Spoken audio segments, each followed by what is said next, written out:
Good morning.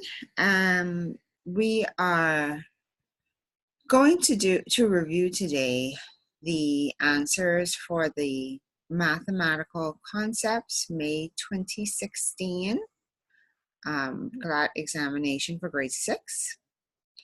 What we want to do is basically just break down the question, give a detailed description of how you would work each of the questions on this paper. So the first question has to do with a decimal number. You're given a series of digits and you're asked to arrange them in the largest possible decimal number. So basically, a decimal number is a number that has a decimal point in it. And it's very simple. All you need to do is just identify the digit with the largest value in the number, which is 8. You would put that first. And then the next largest number is our 6, then our 4, and then our 2. So that places all of our digits. Now, because it's a decimal number, it needs to also include a decimal point. So what you would do is put that decimal point before the last digit, and that would give you then the highest decimal number, or the largest possible decimal number. And we see that the answer is 864.2. So question 2, you have a number, and what I'm doing here is on the right hand side of the screen, these are the questions from the actual book, and then on the left hand side you have the material on the right and giving the answers on the left. Okay, so for question 2, we're asked to identify what place value this number has been rounded to. So we have 282,632 that rounds to 283,000. So first we need to identify which number is being rounded, or which place value is being rounded. So the rounding rule is that when a digit is rounded, it either will increase if the number right before it is 5 or greater, or if the number before it is less than 5, it remains the same. Now, and then all of the numbers, well, sorry, not the number before, the number after, right behind it. And all of those numbers, all of those digits, then return a 0 value. So we see here, these last 3 digits here have been replaced with zeros in the number, right? So because these have been replaced with zeros, this is a hint that the number that directly precedes them, that's the value being rounded. And we can see that following the 2, you have a 6, which is greater than 5. It's 5 or greater.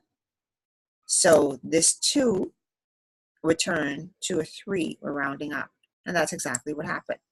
So now we have to identify which place value position is this 3 in. Starting from the right and moving left, our first digit is in the ones position. This is tens. This is hundreds. And this is thousand. So the number, or the digit being rounded, was in the thousand position. So we're rounding to the nearest 1,000, and that's your answer for 2. Okay. Question 3 asks us to write the number in the forms indicated below. So we have a number that's given in expanded form, and we're asked to write it in standard form, so how you would normally basically represent a number, and short word form. So this is the answer. Basically what you would do is you would line them up as an additional problem, and basically just add each of the columns, your ones column, tens column, hundreds, thousand, 10,000, 100,000, million, 10 million. Okay, and this is the answer that we come up with: 87,530,492. In short word form, what we would do is wherever there's a word representing place value position, we would use a word instead. So it's a combination of words and numbers. So 87 million we would write the million as a word. 87 in numbers, million in words. 530,000, the 530 remains as a number. 1,000 is written in words. And then 492 stays as a number. So there's your answer. Okay. Question 4. Circle the shape containing the digit 6 that carries the greatest value in the number. So you're given 3 boxes with 3 sets of numbers. And what the question is asking you to do is, each of these numbers has 6 in them. So you have to identify in which number does the 6 carry the greatest value. In this first number, the 6 is in the 10th position. The 6 is a fraction. In the next number, the 6 is in the ones position. So ones is higher than 10th. So the 6 in this number is higher than the 6 in this number. But then when we look at the third number, the 6 in this one is in the 10th position. The 10th position is higher than the ones as well as the 10th. The tens position, T-E-N-S, is higher than the ones position and the 10th position, T-E-N-T-H. So this is our answer. The 60.457, the 6 in that number carries the highest value. Okay. Question 5 asks us to insert the correct symbol, right? So we have to identify what is the relationship between 3 1/4, 1/5, and 20%. Now with this question, you have to do a little bit of extra work before you can place your sign, because we have a combination of percentage and fractional values. So we can approach this one of 2 ways. We can convert everything into fractions, or meaning we can convert this 20% into fraction, or we could convert everything into percentages, meaning that this 3/4 and this 1/5 we'd have to convert into percentages. So I would go the route of, let's convert this 20% into a fraction, since that's only one conversion. So percent literally means out of 100. So as a fraction, this becomes, which side should we put it on? Let's put it over here. This literally becomes 20 out of, well, I'm going to copy this. Let's do that. Let's copy this. This becomes, let's copy it. Can I copy it? Okay. Let's do this. I am going to, basically what I'm trying to do here is I'm trying to get this as 20 over 100 to represent our fraction. Excuse me. So I'm just trying to copy this. It makes it much easier instead of, it's not allowing me to copy. But yeah, if we were to write this as a fraction, it would be 20 out of 100. And then we simplify that by saying 20 goes into 21s. Well, 20 is a factor of both 20 and 100. 20 goes into 21s, so the numerator would become 1, and 20 goes into 105 times the denominator becomes 5. So 20% is the same as 1 over 5. So with all of our conversions done, now we can go ahead and place our symbols. 3/4 is greater than 1/5. And 1/5, remember we said 20% is equal to 1 over 5, or 1/5. 1/5 is equal to 1/5. So the 2 signs that we would place would be the greater than sign and the equal to sign for this question. Okay, on to question 6. So you're given a shape with several numbers inside, and basically it's asking you a series of questions based on this figure. So it's the first item it's asking you for is a recurring decimal. Now, 2 hints in this part. You have to identify a number that is a decimal number. So by process of elimination, we have this number, and well, not even that number. That's a ratio. That's not a decimal point. So you only have one decimal number in this figure, right? But let's take it a step further. It also asks for a recurring decimal. Recurring means that the number behind the decimal point just keeps repeating over and over and over. It's the same number repeating over and over and over and over till infinity. And instead of writing like that number over and over and over and over again, like a million times, you simply represent it by putting a line over the top of the number. And that's what we see here in the case of the 33.3. The line on top of the 3 tells us that this 3 goes on and on and on and on, right up to infinity. Okay, so it never ends. So the recurring decimal in this case is our 33.3 in this figure. The next number, or the next question says, identify a number that is divisible by both 3 and 7, right? So this number is a multiple of 3 and 7. So we can just go through basically our 3 times table, our 7 times table, and see what number we come up with in common. Or really, the 3 times table, you know, maybe we would have to go a little ways past 12, 3 times 12. But certainly what we could do is take each whole number in this, and then divide by 3 and divide by 7. And if the answers that we get are whole numbers, then we know that that number is divisible by both 3 and 7. So in this case, the answer is 63. We can divide 7 into 63. And we can also divide 3 into 63. And then the last part asks us for a ratio.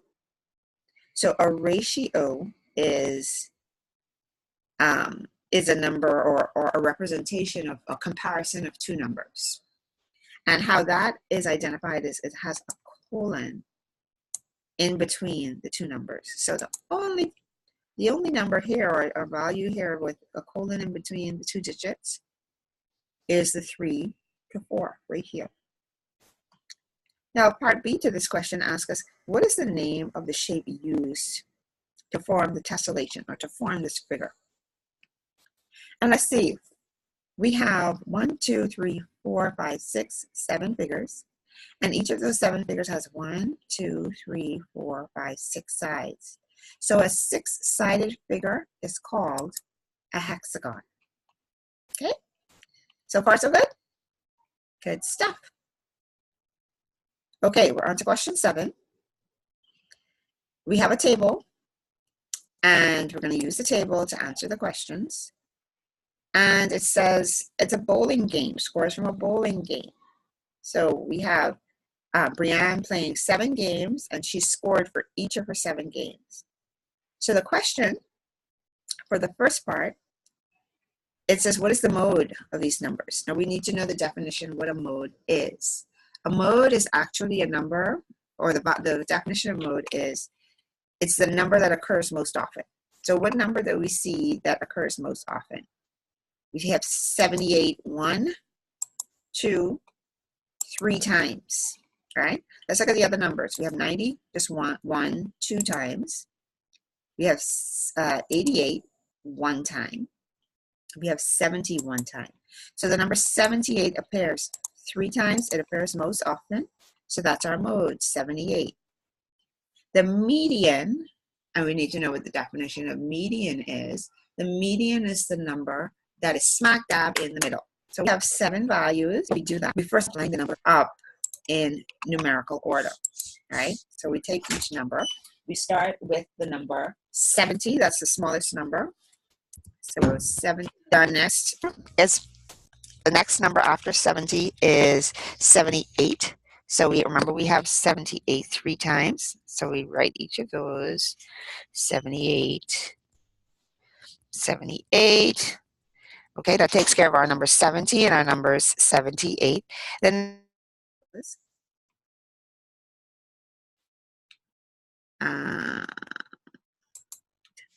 so let's put that in, and then after 88 we have 90. We have 2 instances of 90, so we put those. Okay, so that's our 7 digits, 1, 2. In the 4th position, that's here, it's 78. So the number in the median position is our number 78. Okay. Okay, moving on to question 8. Insert the parentheses in the correct position so that the equation is true. So basically parentheses are brackets. So we have to place our brackets to make this equation equal to 10. If we just tried to solve it just like this, no rules, we're not thinking BODMAS and PEMDAS, we just take the signs of the digits as they come. 6 plus 40 is 46. 46 divided by 10 certainly doesn't give you 10, it gives us 4.6. So that's a hint then that we can't add first. Then let's try dividing. 40 divided by 10 is 4. 6 plus 4 is 10. So our bracket goes around the 40 and the 10 to make this equation true. Okay, next question. Write the correct letter of the polyhedron represented that represents a prism. We have two figures, A and B. Which one is the prism? B is our prism. And then the next part says, for the prism, we need to find out the number of edges it has and the number of vertices, right? So the edge is where two sides intersect. So this line, if you can see, this line where this side intersects, that is an edge, right? So we have one edge here, one in the back, excuse me, on the other side here, that's 3. We have on the bottom 1, 2, 3. So in total we have 6 edges. And then the vertices is where 3 sides intersect. So we have like a point up here, that's 1. This is 2 right here, 3 over here, and 4 over there. The best way to do this is if you have a 3D model. You know, I don't know if we can, if there are you know, figures that represent this particular shape, this particular prism. I'm sure we can find something. But basically just keep in mind, count where you have 2 sides intersecting. That makes up 2 sides intersecting is an edge. And then 3 sides intersecting, that's a vertex, or those are vertices. Okay, so our answer is 6 and 4. Question 11. We have some pictures, and it shows different types of electrical lines.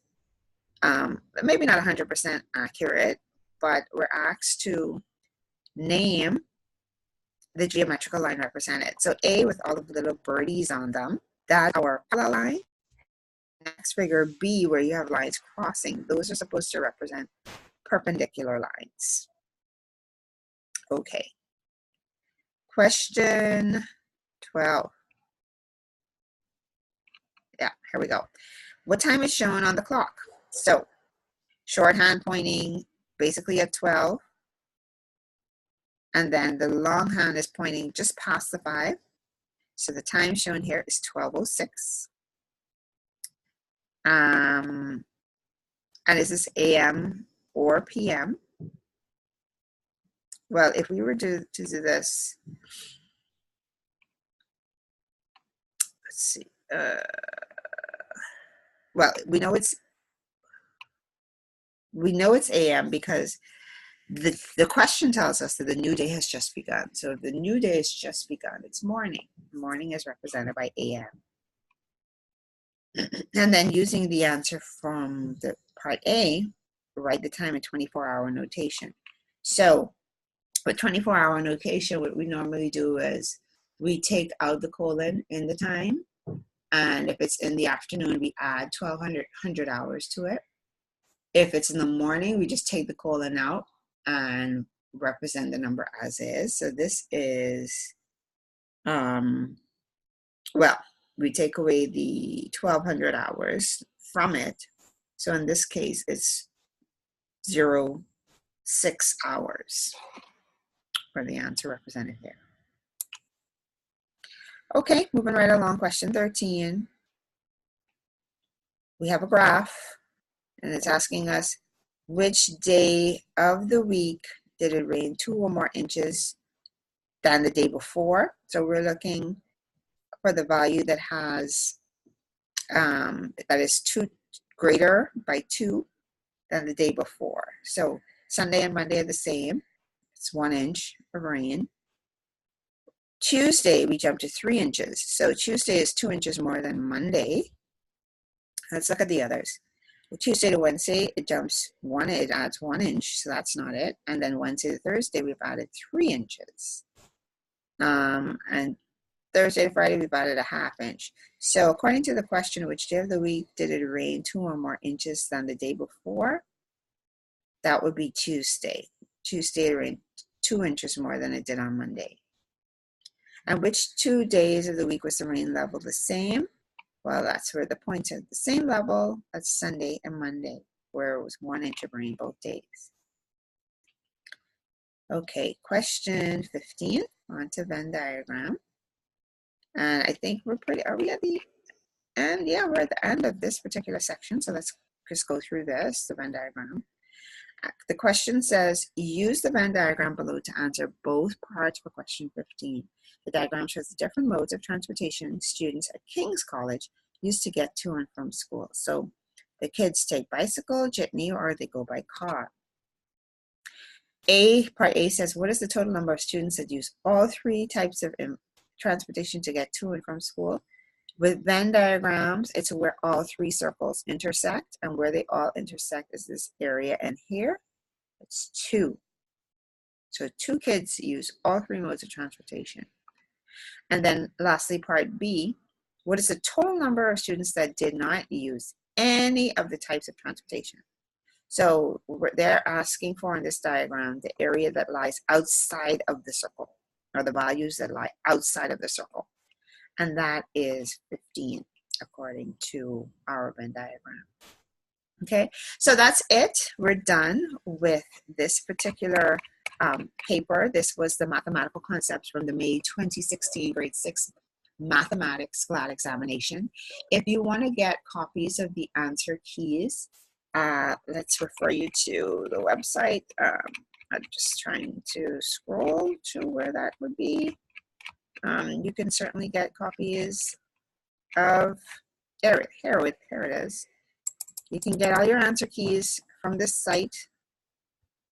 And this is, let's just maximize that.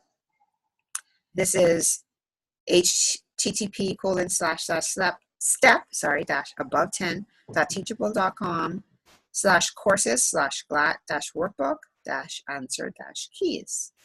Okay, that's where you can get all of your answer keys for these questions.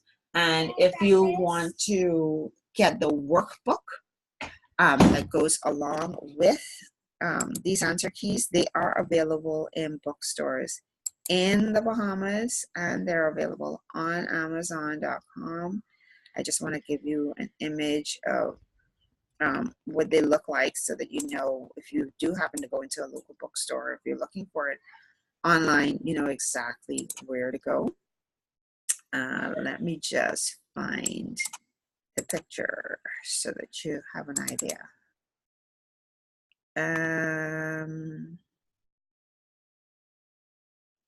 Let's see if it's in pictures. So I certainly would want you to know how to recognize. And the key is too, with these questions, these are modified versions of the actual exams. They're not verbatim. So what would happen is that